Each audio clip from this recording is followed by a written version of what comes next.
আসসালামু আলাইকুম রহমতুল্লাহি ওয়া বারাকাতুহু।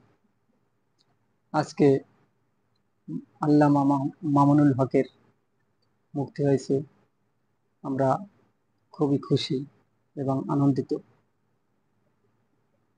মহান আল্লাহ পাক আল্লামা মামুনুল হককে ভালো এবং সুস্থ রাখুক, এই কামনায় আমরা কামনা করি।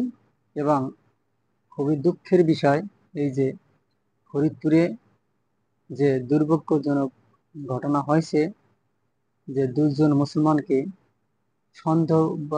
সন্দেহজনকভাবে হিন্দুরা পিটিয়ে নির্মমভাবে নির্যাতন করে হত্যা করেছে।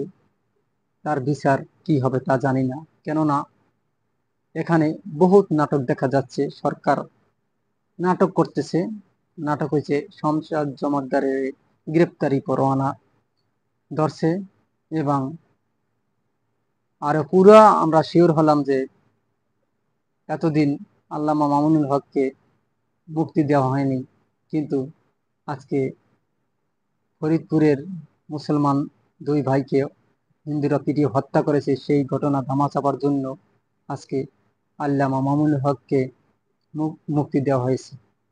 আল্লামা মামুনুল হককে মুক্তি দিয়েছে, এই জন্য আমরা বেজার না, আমরা আলহামদুলিল্লাহ খুশি। কিন্তু তিনি চাইল তো আগেও দিতে পারতো, পরে দিত, 15 দিন পরেও তো দিতে পারতো। যাক, আইনের মতো চলতে পারে। আজকে হয়েছে এটি, এ নাটক সবাই বুঝে যে এটা কোন ধরনের নাটক হইতেছে, ঠিক আছে। আর মিডিয়ার লোক, আপনাদের আমি বলি, আপনারা দালাল, পাঁচাটা গোলাম, আপনারা পশ্চিমাদের এবং ভারতের গোলাম।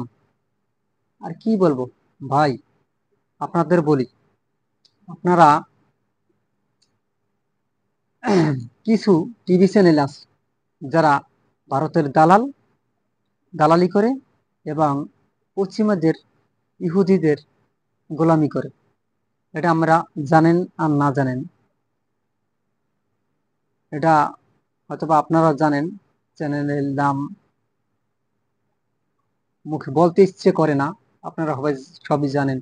এসব চ্যানেল পরিত্যাগ করুন, বয়কট করুন।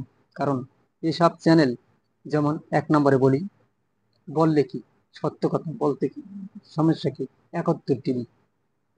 আচ্ছা, 71 টিভির এই যে চ্যানেল যে নিউজ কাভার করে, কোনো সময় আপনারা কি দেখছেন মুসলমানের পক্ষে কোনো কথা বলতে? না। এমনকি তারা বড় বড় আলেমদের নিয়ে উলঙ্গ মহিলারা বড় বড় আলেমদের নিয়ে অপমান করে। আরে ভাই, আলেমেরা, আপনাদের বলি, আপনারা এত সস্তায় বিক্রি হবেন কেন? আপনারা কেন যান? ওরা তো ওরা তো মানুষ নামে পশু। ওরা কি মহিলার মতো দেখায়? ওদের তো দেখায় পুরুষের মতো। ওরা তো পুরুষও না, ওরা তো হিজড়া।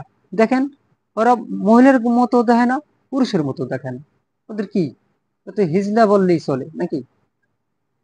আমার মতে তাদের আমি কোনো মহিলা মনে করি না, পুরুষও মনে করি না। আমি মনে করি তাদের মেসকুলিন জেন্ডার। যাক, এসব কথা না বলি। আমরা দুইজন মুসলমান, ফরিদপুরে দুইজন মুসলমান দুই ভাইকে যে পিটিয়ে হত্যা করেছে, তারা কিন্তু আগুন লাগানোর জন্য ওই জায়গায় যায়নি। তারা কিন্তু শ্রমিক একটা বিল্ডিং এর নির্মাণাধীন কাজে কাজে কর্মরত ছিল। সেখান থেকে তাদের ধরে নিয়ে, সংখ্যালঘু হিন্দুরা ধরে নিয়ে জোরপূর্বক তাদেরকে বহুত নির্যাতন করা হয়েছে। এমন নির্যাতন যা মানুষকে মানুষ করে না। আর ওরা তো পশু, ওদের তো মানবতা নেই। ওরা কিভাবে মানুষকে মূল্যায়ন করবে? ওরা কি মানুষ? ওরা তো আমি মানুষ মনে করি না, ওদেরকে আমরা জানোয়ার মনে করি। এই যে ফরিদপুরে যে ঘটনা করছে, এটা কি মানুষই করে? এটা তো জানোয়াররা করছে। তো জানোয়ার, ওরা জানোয়ার বললে ওদের বলবে, তাদের চেয়েও নিকৃষ্ট কোনো প্রাণী যদি হয়। তাই যাক, ওসব কথা বলি, বাদ দেই। আমরা মুসলিম দুই ভাইদের আত্মার মাগফিরাত কামনা করি মহান আল্লাহর কাছে। আল্লাহ তাদেরকে আপনি ব্যস্তবাসী করুন, তাদের জীবনের সকল গুনাহ আপনি মাফ করে দেন এবং